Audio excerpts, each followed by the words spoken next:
Hello and welcome to Baseball Barbacast, the only baseball podcast in the world that knows that Ahmed Khan is listening to an audiobook.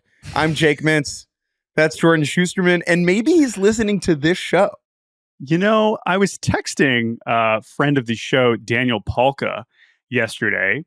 He reached out to us, former White Sox player, a player who used Pablo Sanchez's walk-up or song as walk-up music in the minor leagues many years ago. And we were talking about Ahmed Khan, and I kind of brought up the concept that Ahmed Khan may be hacking and has the pitch comm in his headphones. Will the new version, the new generation of Ahmed Khan users actually have that kind of advantage? Is that why he has some of the best pull power in the game?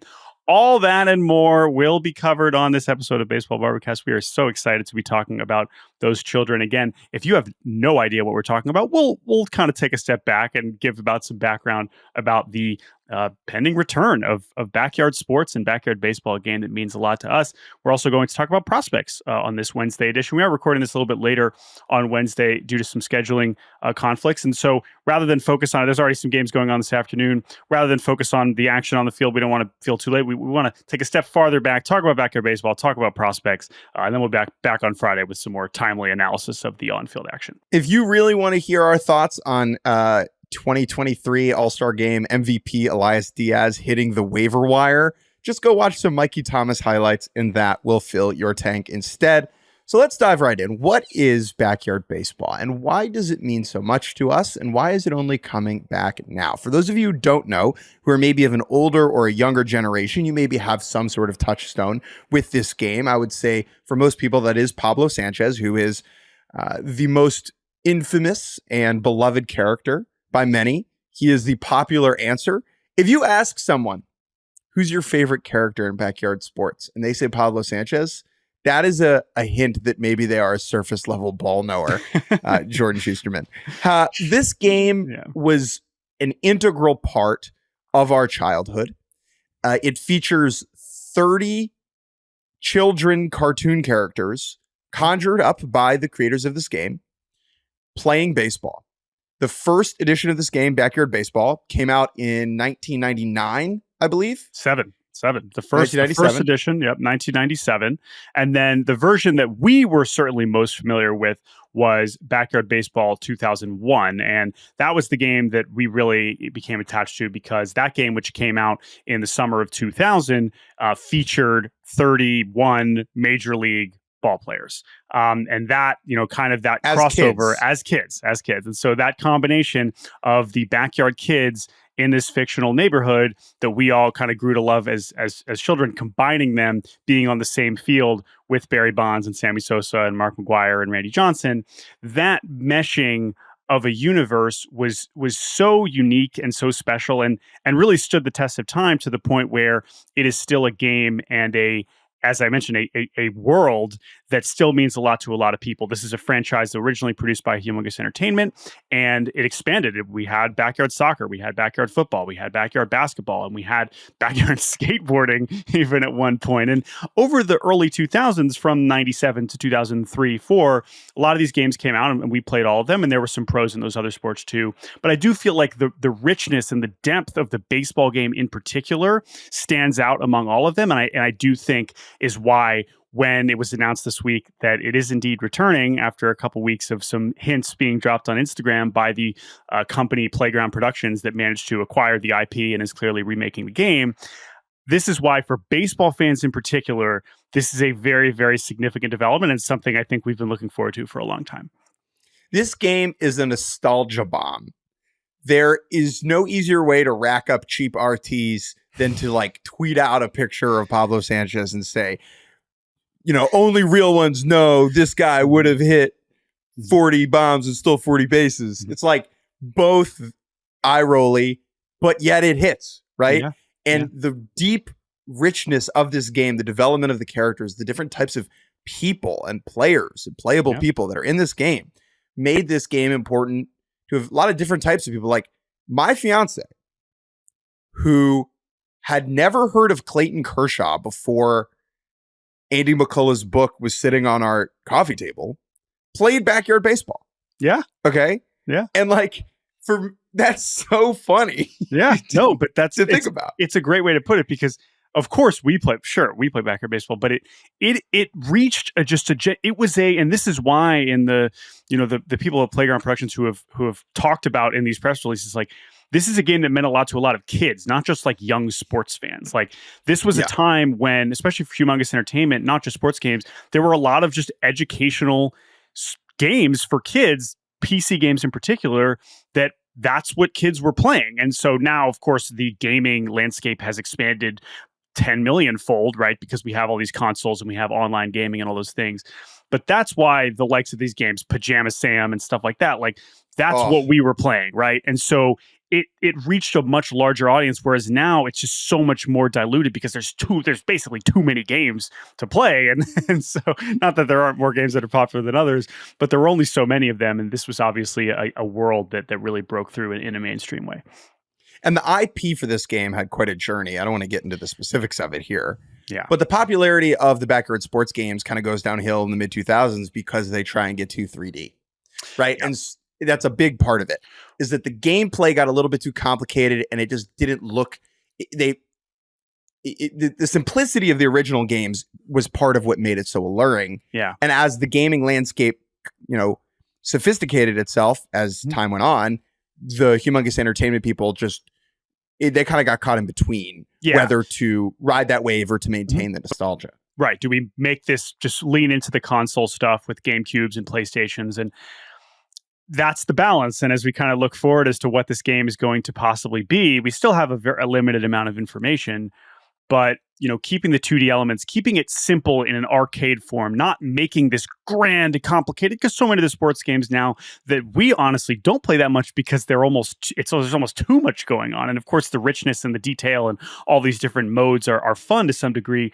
But ultimately, the reason why this is a game we still go back and play and stream on Twitch is because it's so simple, and the intricacies and the nuances within the development. And we've done a podcast with the producers before talking about all the creativity that went into this, the personality that went into each individual player, that went into the dynamics that exist between the players. When siblings play together, they get boosted, or when siblings play together, their stats, are lowered because they actually don't like each other. If they play against each other, their stats get boosted. There's all these little things that you discover over the course of this game, a lot of which that when you're 5 and 6, you don't even necessarily realize. And then as you get older and you go back, you're like, oh, hold on a second. Here are all these things that people have gone back and figured out. And that is why there still has been a community for this game for a long time. And I think that's why eventually I wasn't surprised that we finally did arrive at this place that we were going to have a version of this game again. So we saw the teaser. Mm-hmm. Walk me through your reaction to the teaser. Yes. So Backyard Sports, again, they've basically been teasing this on Instagram. They launched an account called Backyard Sports Official, and they were tweeting these kind of cryptic images of Stephanie Morgan, another one of the most popular players in the game and one of the best players in the game, and someone who, again, like this is 1997, and you have these female playable characters that are presented as every bit as good, if not better, than most of the male characters, right? That's the other thing, the diversity of the cast in every aspect, whether it's race, whether it's you have Kenny Kawaguchi in a wheelchair, you've got kids of all.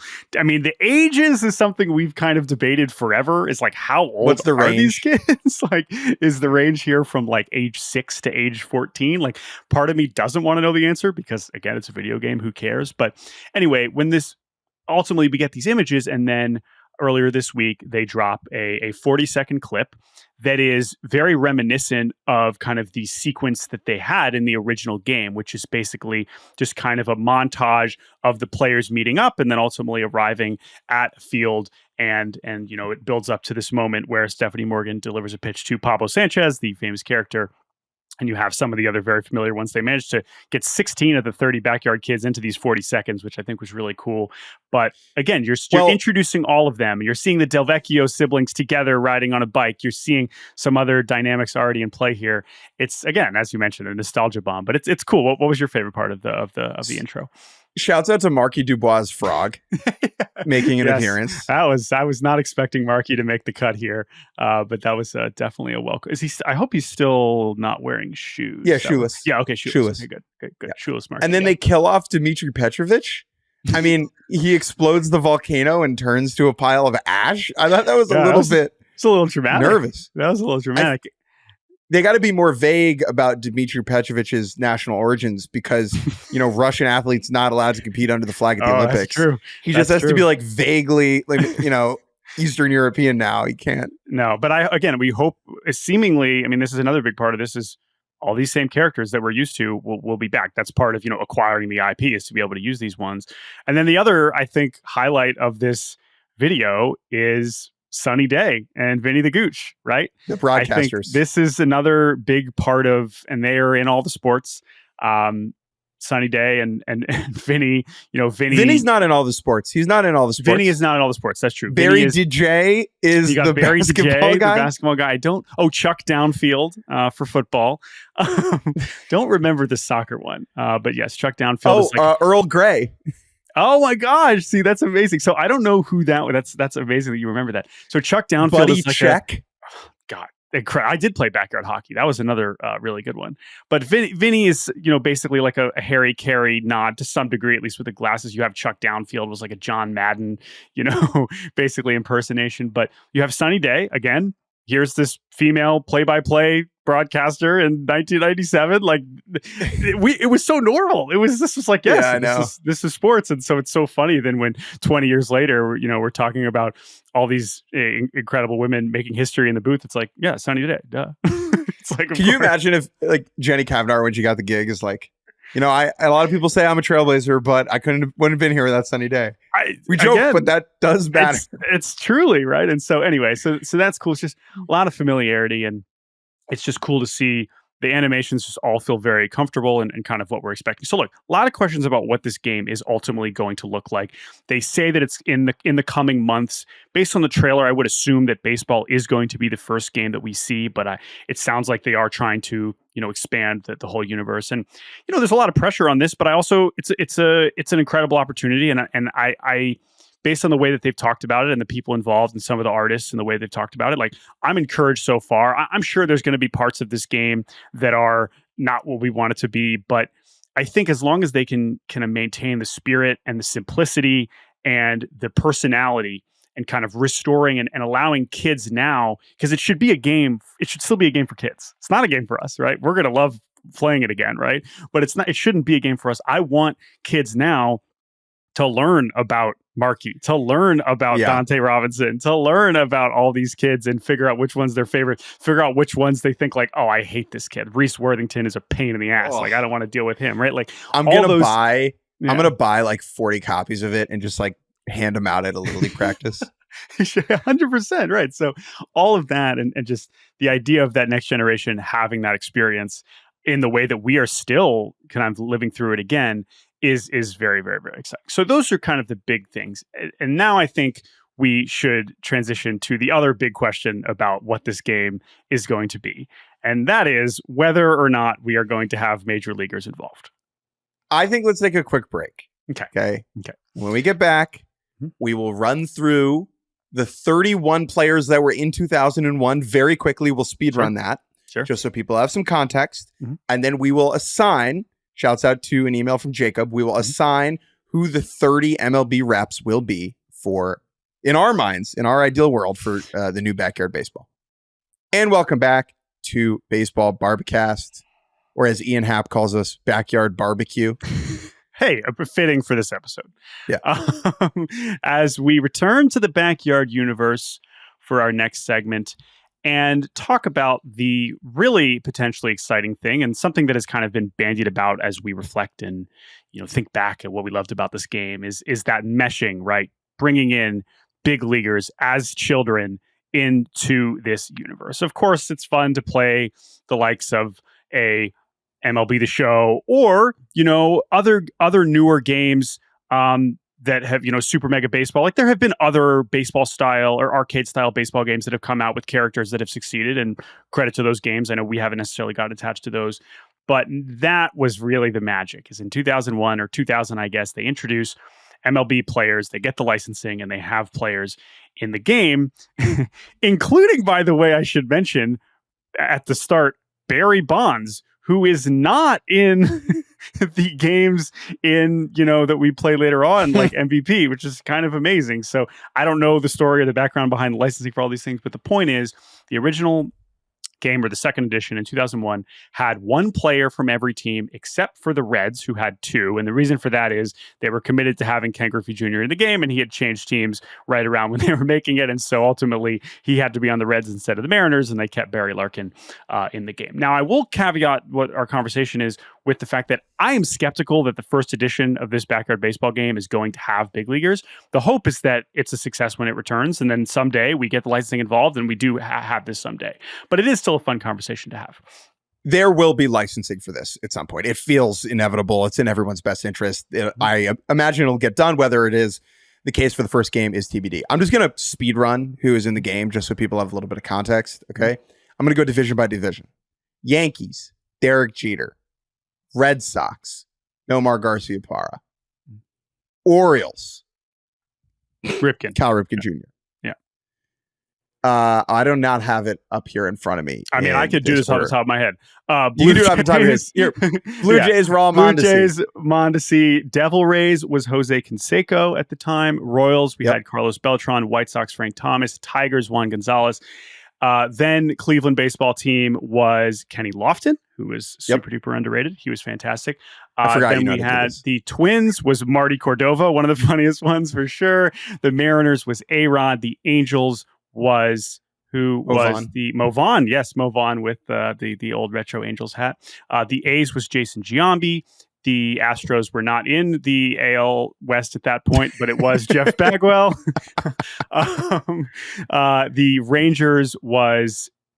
Who was the Rangers? Ivan Rodriguez. Was Pudge, yes. The National League, we had the Expos was Vlad. The Phillies was Kurt Schilling, unfortunately. LOL. The Mets was Mike Piazza. The Marlins was Cliff Floyd. The Phillies... No, I already said the Phillies. Marlins was not Cliff Floyd. Cliff Floyd was in 2003. Marlins was Alex Gonzalez. Marlins was Alex Gonzalez. Thank you. The Braves was Chipper Jones. Cubs was Sammy Sosa. Cardinals was Mark McGwire. Brewers was Jeremy Burnitz. Pirates was Jason Kendall. Who am I forgetting in the Central? That is the Reds. Cardinals. The Reds was Barry Larkin and Ken Griffey Jr. And then the Dodgers, we had Sean Green. The Giants was Barry Bonds. The D-backs was Randy Johnson. And the Padres was Gwynn. And the Rockies was Larry Walker. So there you go. Those were the players at the time. Most of them were All-Stars in 1999 and also Marty Cordova. Anyway, this year, we got an email. I think that was pretty efficient. What's the stat of the 2000? What's the stat? It's like every backyard baseball, like big leaguer in the game, got Hall of Fame votes. Every single one was either on the ballot or in the Hall of Fame, except for Marty Cordova. So amazing. Shouts out to Marty. Anyway, email from Jacob, and again, I'm sure we've gotten an email like this before, long before we knew backyard baseball was coming back. Hello, Jake and Jordan. Hope you are all swell. Oh, I am. Going to cut to the chase. Please have a segment this week where you go through all 30 teams, discuss which player from each team is most likely representative to appear in the new backyard baseball game. I don't know about you, but I cannot wait to see if they make Aaron Judge taller than Ernie Steele and if Ellie will be faster than Pete Wheeler. Great questions, Jacob, but we'll save those for another time. We have both separately gone through the teams and tried to pick one from each team, which is hard in some cases. And let's just fly through them. I'll let you lead, and we'll go from there.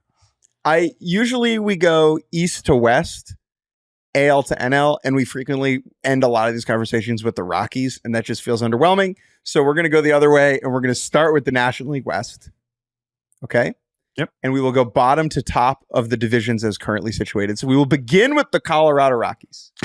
Possibly one of the toughest ones. When we started talking about this before, we were like, we couldn't even remember how they handled beards because Charlie Blackmon is the Rocky. And I feel like he still might be the correct answer here. But if we want to look forward, it's, I guess, Ryan McMahon. Yeah, you can't really put Blackman in the game without the beard. Or Chris Bryant in his current state, although maybe he's still famous enough to be it. I don't know. Charlie Condon, please be awesome in time for them for this licensing, because otherwise I don't feel good about this. San Francisco Giants. I have Logan Webb. So do I. So we generally, I think, picked, and this was generally true, not a lot of pitchers, right? There were only 2 pitchers in the past in the original game. And so not a lot of pitchers, but Logan Webb was one of my picks for the Giants. Yes. Great. Arizona Diamondbacks. I have Corbin Carroll. Corbin Carroll. Yep. Sorry, Ketel Marte. You are probably the best player on the team, but Corbin Carroll. Corbin Carroll is perfect for this. How do we deal with Corbin Carroll's strange facial hair situation? You just pretend like it doesn't exist, as I do often when I watch him. The San Diego Padres. This is an interesting one because, okay, yeah, Tatis. Tatis. Yeah, I mean, yeah, it's Tatis. There's a Machado argument, but it's a bad one. I think at this point, Merrill's trending towards more likely by the time these guys are in the game than Machado. Tatis's name is literally El Nino, and he's too swaggy, and too many kids already. He's their favorite player, so Tatis, yes. And just a great reminder, Tatis getting popped for roids, like kids don't care. Kids don't care. Yeah. My little leaguers don't care. Parents might. Just don't. Parents might. My kids couldn't care less. Yeah. Let's move to the NL Central. Well, the Dodgers. You know about the Dodgers? Oh, the Dodgers. Yeah, the Dodgers. Sorry. Shohei Ohtani. Sorry, Mookie. Sorry, Freddie. This would be one where you'd probably make an exception to find a way to get Mookie in the game, but no Rocky. 2 Dodgers. All right, NL Central. Go ahead. NL Central. Pittsburgh Pirates are last right now, which is so sad. It's Paul Skeens. That's not even a question. Honestly, keep the mustache. Give him like a little bit of fuzz. He could be one of the older players, right? Like Tony Del Vecchio is at least 14 or 15. Like in theory, right, you could have a Skeens could be. So yeah, Skeens is a layup. And will be an unbelievable 2-way player, considering his exploits as a hitter at Air Force. Yes. Also, the fact that, so there was Backyard Baseball 2003, which refreshed some of the rosters.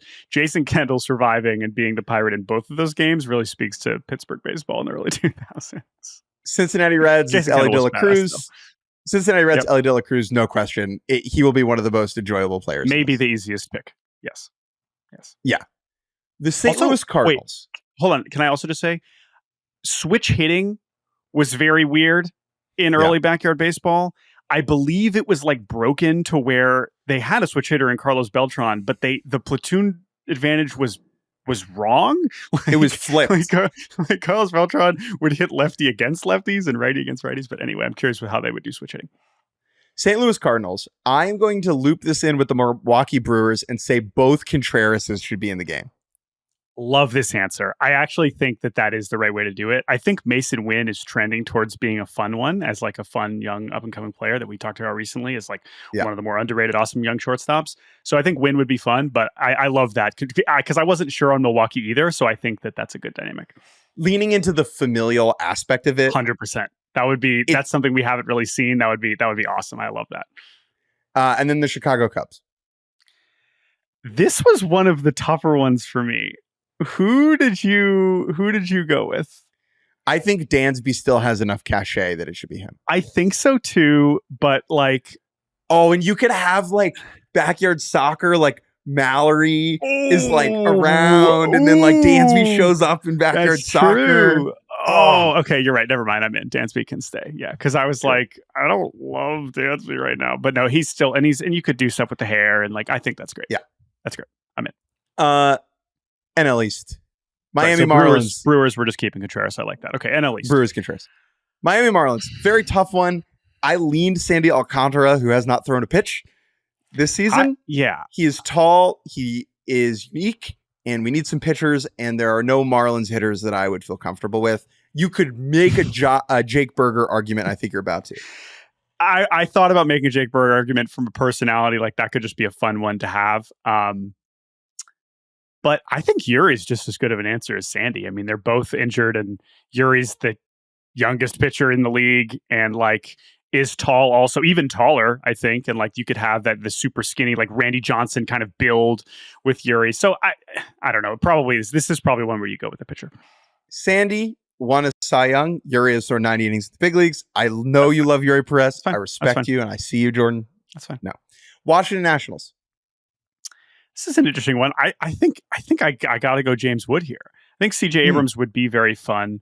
That would be a fun style of player, certainly with some power speed. But James Wood is going to become very recognizable. And again, having that talk about an Ernie Steele kind of body type, very much. I know Ernie Steele was a right-handed hitter, but yeah, I think is a right-handed hitter because Ernie Steele is still active now that still the game's alive.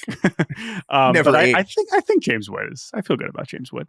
Now, Ernie Steele is the second tallest player in the game, behind Billie Jean Blackwood, Billie Jean, whose ponytail elevates her above Billie Ernie. Jean is, yes. Billie Jean, big target over there at first. I will say CJ Abrams. I just need James Wood to play a couple more baseball games before that. Although whoever's doing the James Wood voice would be so good. My name is James, and I'm excited to play baseball. Gentle Giant. That's James Wood. New York Mets. Lindor. Yeah. Easy. Hopefully Pete signs with the Rockies. He'd be good in this. Hey, if Chris Bryant can sign with the Rockies, why can't Pete? Because they have Charlie Condon. All right. The Atlanta Braves.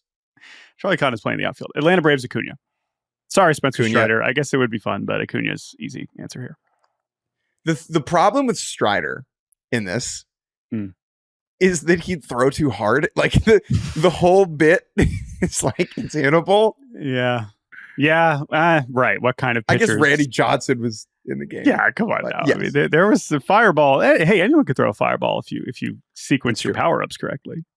Yeah. Strider would be fun. I will also say Acuna. And then Phillies is Bryce Harper. Yeah. Not again, even there's other fun Phillies personalities, but Bryce Harper is obviously the answer. Let's go to the American League. Cartoon Nick Castellanos. Let's go to the American League. You want to start in the West? Let's start in the West. Yeah, we'll start in the West with the last place Oakland A's. Okay, so trying to project, like there's a Mason Miller argument to kind of have like almost to kind of introduce a reliever, right? Like that's not something you really have in the back. That's not something we were really ever thinking about when we were 5 is like, who's going to be my closer? Because you got to explain that concept to kids. Right. But, with the juice box is low, I mean, you go to Mason Miller, that makes sense. So he could be like the guy that just throws the fastest in the game. That would be kind of fun. Yeah. Maybe you bring in the Angels into this conversation and maybe the same argument with Ben Joyce, although I think there are more compelling offensive options for the Angels. I don't know. I mean, I love Brent Rooker. I love Lawrence Butler. Like, what do you think? If you did it right now, Brent Rooker has earned it with his performance. He has earned it. I agree with that. He's earned it. Brent Rooker is the A. He has earned it. A year from now, he can be Jeremy Burnett. Lawrence Butler. Yeah. Will Brent Rooker be on the Hall of Fame ballot? I don't know. Let's go to the Angels. Eileen Logan O'Hoppe. Okay. So I'm glad you say that because I don't think... Oh, no, we have the Contreras brothers. Oh, my God. Because, yeah, what? Dude, Mike Trout.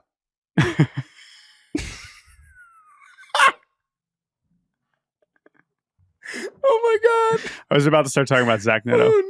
Oh, no. That's actually happened in another form on this show. Where we just forgot Mike Trout existed. It's probably one of the saddest things. He's not on the roster, which is in front of me. He's not. Let's hope Mike Trout is still in the game. Wow. By the time we're doing this. That is so embarrassing. Anyway. That's wow. Astros, Altuve. No. Mariners. I don't know if you saw Jordan, but the Mariners I wasn't trying to make a standings comment. Okay. I forgot we were going in any sort of specific order. We're going in standings order. We'll do the Rangers. Yeah, we have Rangers. This is also kind of a tough one. I kind of feel like it's DeGrom or Seager. What do you think? Like Seager, I think you can make an argument for DeGrom if you're not going to have that many pitchers, but I don't know. What do you think? Well, he doesn't play. He's rehabbing. I think he's pitching this week. So there you go. Okay, and he'd be a good offensive player, college shortstop. That's true. I think if I could pick, I would pick Adolis. Just because he would be great in cartoon form. I agree. Already looks like a cartoon. However, I think it has to be Corey Seager. It does. He's as boring as he is. He's broken through as a mainstream star, especially after winning the World Series. So, Mariners Julio don't really have to talk about anymore, and I certainly don't want to talk about the Mariners anymore. So the Astros, I think it's Altuve. I mean, I would love Kid Jordan is. I love that image, but it's Altuve. It's not really a question. A gray-haired child Justin Verlander is a funny idea, but Altuve he's Pablo Sanchez. Right. That's what. Obviously, he came after Pablo Sanchez, but you got the tiny guy who's the best hitter in the league. That's Pablo. So Altuve's shirt should be a little bit too small. We never talk about how ironic it is. Actually, that's not irony. But that the shortest player in the game, Pablo Sanchez, has a shirt that doesn't fit him. Should be easy to find a shirt that fits him. Right. It's got a little belly for Pablo. Yeah, but he's so small. Dude, but the Pablo Altuve up the middle is I hope that I can create that lineup someday. But there's no real shortstop in that combo. Ooh. Whoa, hot take. I mean, the only problem with Pablo defensively is the ball just goes over his head. So what would happen is if you tried to turn two, it would just sail over because he's 3 feet tall. But I'd rather do Pablo and Ellie up the middle. I think that's funnier. Oh, I love that. Okay. AL American League Central. I think for the White Sox is Garrett Crochet. I think the idea of a bald kid with a beard is funny. Yes.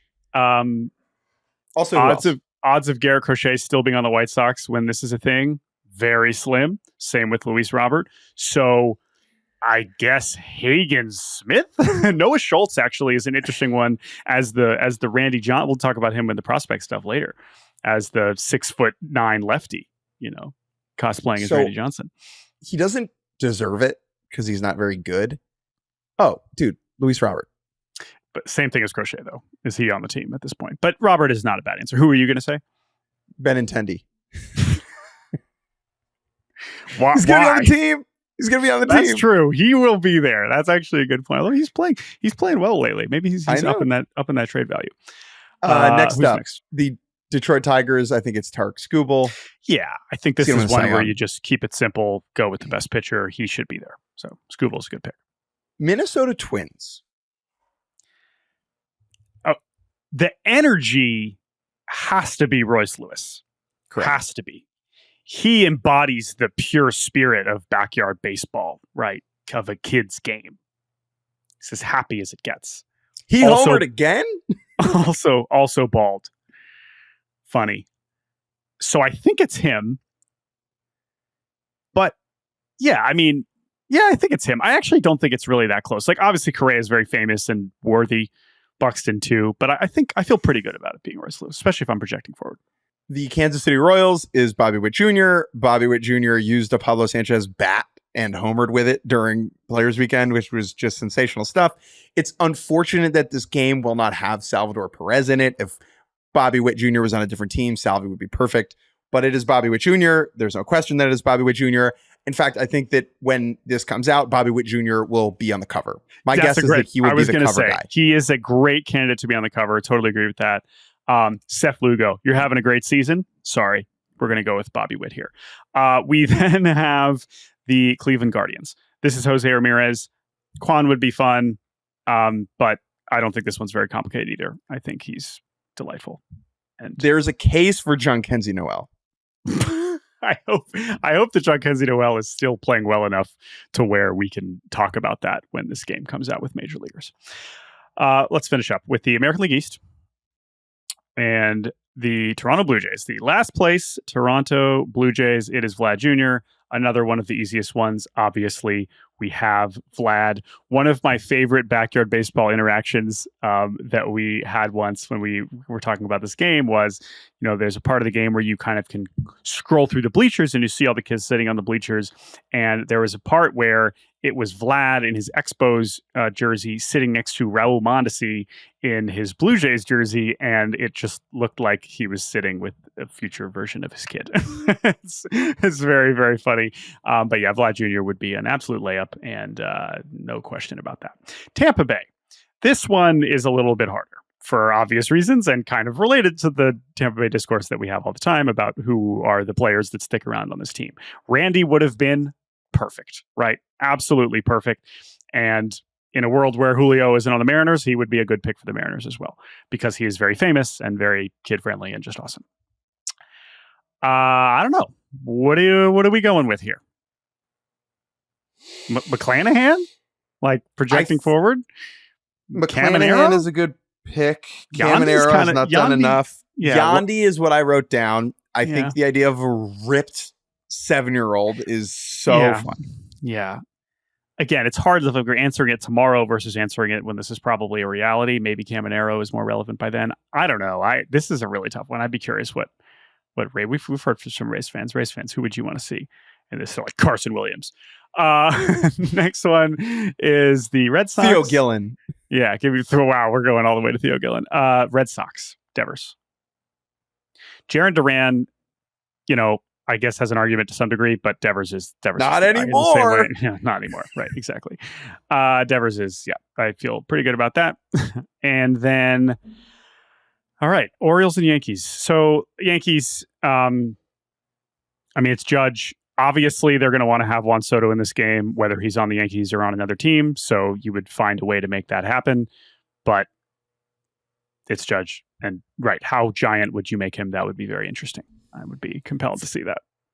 Obviously, Judge, I think for the Orioles, it's either Adley or Gunnar. Yeah. And I would lean right now towards Adley. I think so, too. Again, right now, we only have the Contreras brothers as the catchers, I think. Which is kind of great. And Skeens. No, I agree. I think that is kind of cool to have a limited number there. But you want to have some defensive versatility. And I think Adley would be my pick as great as Gunnar is. There you go, Jacob. We did it. That was super fun. I hope let us know what you guys think. Again, I doubt this will be part of this first edition, but I would love to be wrong. And we'll see. We'll see what happens. So this game came out in mid 2000, right? Mm-hmm. Yep, June 2000. June 2000, which means that the player quality or the player group was chosen from the 1999 stats. Correct. And so then the question is, who is the best player not in the game? If we're going off of 2024 stats, if we assume this game is going to come out at some point this offseason, right before next year. Just to look back on it, sure. So Roberto Alomar and Manny Ramirez are not in the game, and were both outstanding that year. In 99, you're talking about, right? In 99, yep. Brian Giles put up a 6.7 win season. Yeah, Bobby Abreu was up there. So again, if you just want to pull up, the war, if we're just focused on the hitters, we're talking about Duran, we're talking about Ketel Marte, we're talking about Jordan, but I don't think we'd be missing that many. I feel like we'd have a lot covered in a pretty good way. Of course, there'll be some left out, but I think that's another big point we kind of talked about earlier before we started recording. We do not want full rosters or honestly anywhere close. Maybe you make some exceptions and have 35 or 40 big leaguers instead of 30 or 31. So we can have Soto and we can have Mookie. That's fine. But I do think, and I believe, I don't really see the incentive to expand it to this extreme degree. I hope that we keep it pretty contained, because I think that's part of the fun too. Because I love that, then we can be talking about backyard baseball snubs. That's great. That's also hilarious, right? So I think that's fun too. Two other things. One, the best player who was not in 2001 is Pedro Martinez, who had an 11-win pitching season in 1999. Yeah. Brenton Doyle is actually the correct Rockies pick. Yeah. Now that I'm thinking about it. From a WAR standpoint, 100%. Yeah. And then, just to think about it like this, right? Like I'm sorting by WRC plus and I'm just looking at it and I'm saying to myself, there's an argument for Kyle Schwarber to be in the game from like a vibes perspective. However, like Anthony Santander, who's having an unbelievable season, should not be in the game. Right? Anthony's like Alec Boehm. Yeah. Can't be in the game. Sorry, bud. Yeah. We don't Riley Green. Not yet. You're not. Yep. Totally agree. Yeah. The Pedro thing is pretty interesting, right? Because it's like, oh my God, how they don't have Pedro. And I agree with that. It's because Nomar hit 357. Yeah. So now again, I feel like we could use some more pitchers, but that's why that happened. So anyway, Christian Walker can't be in the game. Yeah. Brandon Nimmo can't be in the game. Yeah. Now, like, you could convince me that each team gets 2, but then if each team gets 2, then you have Brenton Doyle and Ryan McMahon. Like, there's also, you still don't have Freddie Freeman. You still don't have Freddie Freeman. You still don't have Jazz, who would be perfect in this, right? Right. Jazz is like calling Playground Productions every day, like, put me in this game. Like, I need to be, and then that's totally fine. So anyway, all right, we can talk about this for 55 more episodes of this podcast, but let's take a break. Any additional baseball or backyard baseball thoughts, send them our way. baseballbarbacast@gmail.com. Thank you to Jacob for prompting an exercise that we were probably going to do anyway. We'll be right back on the podcast doing a little prospect chatter before we get out of here. And welcome back. Let's talk about a bunch of professional baseball players who were born after backyard baseball came out. Yeah, like I think literally everybody we are about to talk about is younger than the game we just discussed, and be interesting as this game comes back. We talk about some of these. Does Jackson Merrill, what does backyard baseball mean to him? I would love to know. Pablo Sanchez. Pablo's right. Exactly. So anyway, we wanted to do a little bit of prospect talk. Last offseason, before we moved to Yahoo, we introduced a version of our show, Prospect Barbacast, with our friend Mike Farron, who does incredible work on SiriusXM Radio and just one of our longtime kind of professional friends and mentors. And wouldn't be here without him. Yeah, would not be here without Mike Farron. So shouts out to Uncle Mark. But we love talking about prospects, but ultimately over the course of a major league season, there's only so much time to fit it in. But we figured that today would be a nice time. Over the last few weeks, we had a lot of kind of mid-season or kind of in-season updates of the top 100 prospect lists. And so with, just a little bit of time at the end of the show, we wanted to kind of dig in to some of the notable names, some guys that maybe we'll see at the end of the season, some guys that we'll see start next season, just some minor league players that have caught our attention and that could be meaningful, whether it be this season or next year. So Jake, I'll kind of let you, set up wherever you want to go. Obviously, I'll follow this a little bit more closely than you, but I think that themes stand out because we do follow this stuff closely. And so we'll get into some specific names, and then we can also just kind of bigger things that we take away from also the farm system rankings. We also get all these outlets, whether it's Baseball America, Baseball Prospectus, Kyler McDaniel at ESPN, Eric Longenhagen at Fangraphs. We read them all. We don't have, that's the thing. I generally say that if you want to get into prospect stuff, read as much of it as you can and then make up your mind. Watch video, go to minor league games. You don't have to have them tell you what to think. There's so much information out there, and I think just use those resources and then kind of go as you please.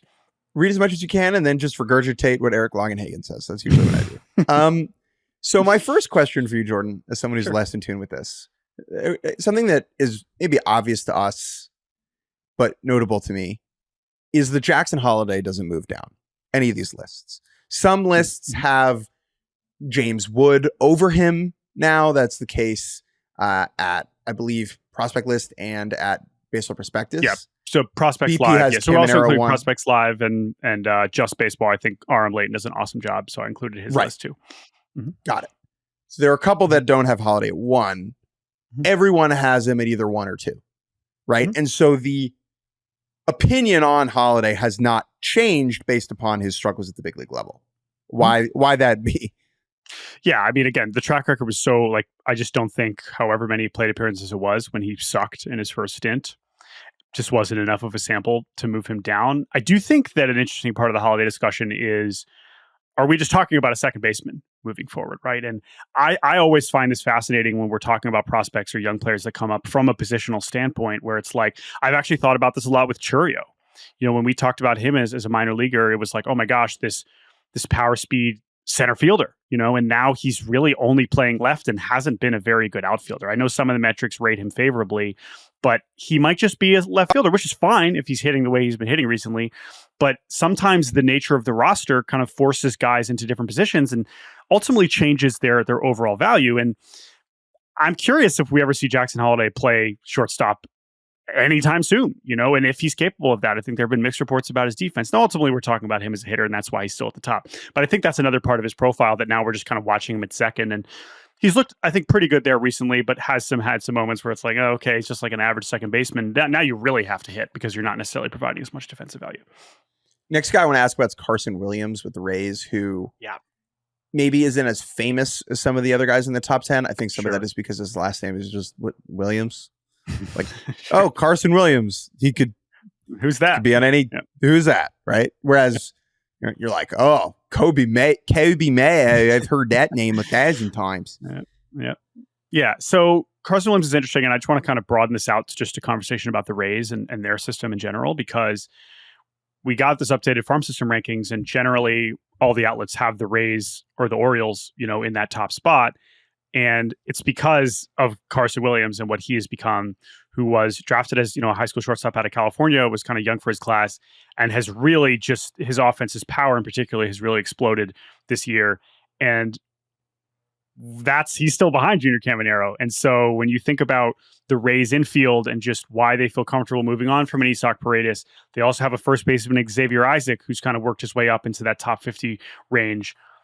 These are players, top 50, even top 30, you could argue, right? So that's 3 hitters that are, 21, 20 years old that are coming, that are probably going to be in the big leagues at some point next season, who are, top level guys. Now, we've seen some versions of that show up, and Curtis Mead hasn't exactly popped, in the big leagues yet, and we're waiting to see Brujan, right? Like, they've had a lot of guys, but obviously when you think about, okay, how can this team have Wander Franco, ruin his major league career and disappear? Wander Franco, one of the best prospects we've seen, and then he's gone for a long time, probably never playing for the Rays again. Well, here they have, another 3 infielders that are probably going to step up and impact this team really soon, and why this system is still considered as strong as it is. Another team I want to ask you about is Minnesota, who showed up at number 2 overall on the MLB pipeline list this past week. And that was something of a surprise to me. I understand that Walker Jenkins is someone that is very highly thought of, who was the 5th overall pick a year ago, but the Twins just haven't typically been a team that we think of having a top flight farm system. What is behind their rise recently? Yeah, I think Jenkins is a big part of that, because while I think we thought about him side by side with Clark, he was picked, after Max Clark as like the 2 best high schoolers in last year's class. It didn't, and Max Clark had a strong start to his career and is definitely still a strong prospect. I think the offensive potential with Jenkins, and this was true in high school too, now he's had a lot of health issues. He's not kind of accrued a large sample of games, which has been frustrating, I'm sure, for him and just for the Twins. But his offensive potential is so great that he is considered a top 10 prospect, or at least top 20 by pretty much every outlet, whereas Max Clark is more in that 30 to 40 range. You could disagree with that if you think Max Clark's defense and center, but that has kind of brought him up, because now you have one of the top outfielder prospects in the game, and he's only 19. And then if Brooks Lee is still considered prospect eligible, which he is, for a while, that's another guy that you are seeing already making an impact to some degree in the big leagues. And then the other big name to know is Emmanuel Rodriguez. And he has, I would encourage people to look, this is another outfield prospect for them who's only 21.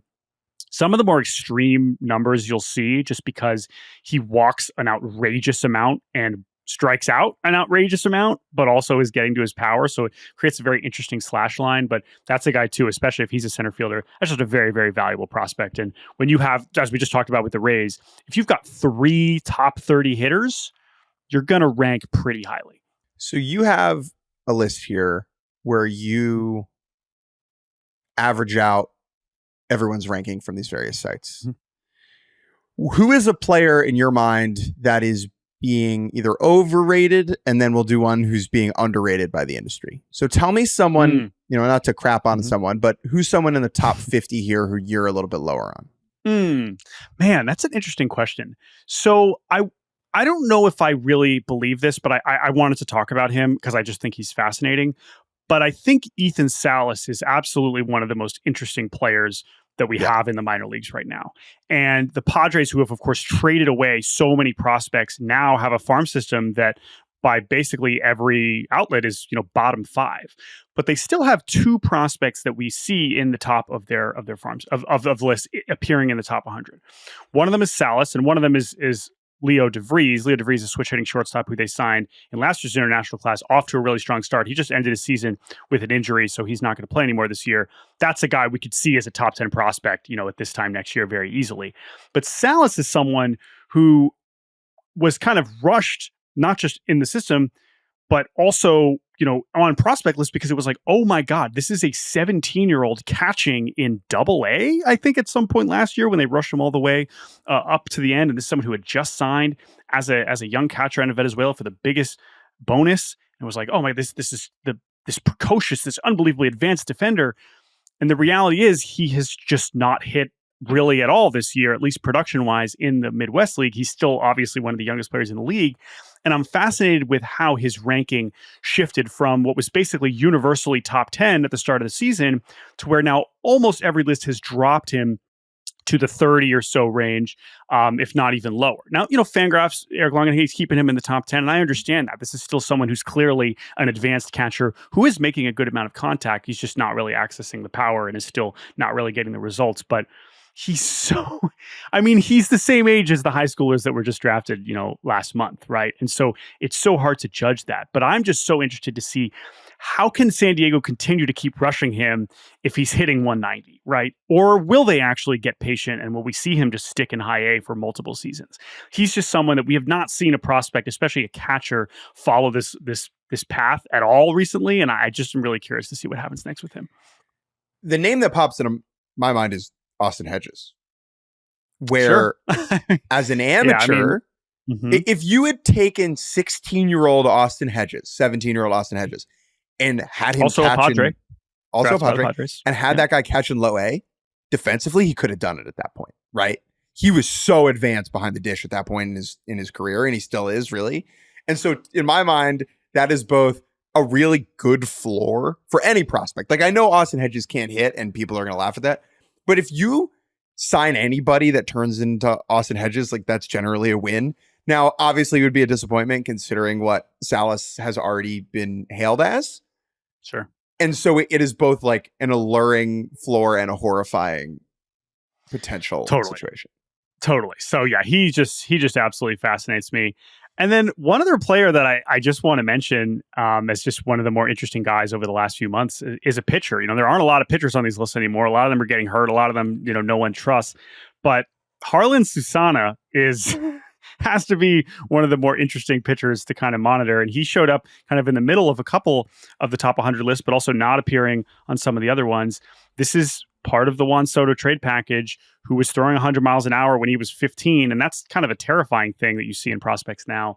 But someone that has kind of flipped the switch. I mean, he was not getting results in A-ball last year, just too many walks and a lot of bad batted ball luck. He has been ridiculous recently. He was promoted to high A, and he's still, sitting 99 basically with a really sharp slider. And the Nationals with him and another one of the recent draft picks, Travis Sikora, keeping those guys healthy all the way until they get to the big leagues is kind of a hard thing to see. But as far as just like you tune into who's going to look the most overpowering in a single minor league start, it's this kid. And he's, still 20. And I don't really know how you fast track this guy. And obviously you want him to start as long as possible, but he's also someone that I'm definitely watching closely, especially because anyone involved in the Juan Soto trade is going to kind of have that with them, for the rest of their career. Jordan, I have no more questions. That's fine. I love talking about this stuff. If you have prospect questions, you can send them to baseballbarbacast@gmail.com. Jake, we only have a couple minutes. I think we could save some of these emails for Friday, unless you want to do we'll save them. We'll save them for Friday. We also have some WBC news. We'll get to that. They announced the pools for 2026, but we'll cut it off here. I think this was a super fun episode. Obviously, we went long on Backer Baseball, but duh, can you blame us? Hopefully people are not surprised by that, and hopefully you enjoyed the prospect chatter. So any thoughts, questions on those, email them us our way, baseballbarbacast@gmail.com. That's BARBcast. Any final thoughts, Jake, before we dip on out and get ready for Friday's show? You're never going to believe this, but Craig Kimbrell just allowed a go-ahead home run to Mark Vientos in a tie game in the bottom of the seventh. All right. Well, I have not watched any baseball today, so I will go catch up on the Craig Kimbrell happenings. Thank you to producer Andrew Hartz for making this episode happen. And we will talk to you all maybe about Craig Kimbrell during Good, Bad, and Ugly on Friday.